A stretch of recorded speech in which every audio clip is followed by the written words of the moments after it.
Hi guys, my name is George. I currently work in customer success here at e-bate, and in this video I'll be taking you through the document library that is on the portal. So first of all, we're going to want to go to Collaboration tab here and click into the document library. This is basically a central repository for all of your documents that you have available with your training partners. So if we go across here, we can sort them into an order that we best choose. We can also filter on certain parameters to decide what kind of document it is that we want to see.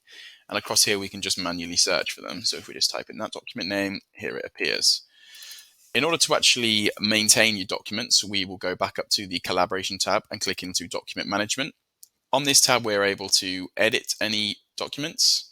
We're also able to delete them, as well as upload new ones. So here I will add a new document. We can select whatever tags we want that are relevant. We can call it whatever we like.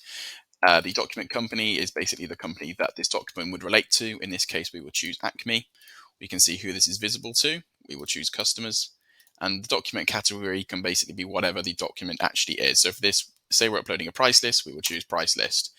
Now to actually upload the document and get it into the system, we will click this item here. And then as you can see, we'll go to your documents. We will choose the relevant document. As you can see, it's on the platform here. We hit save, and then it appears here.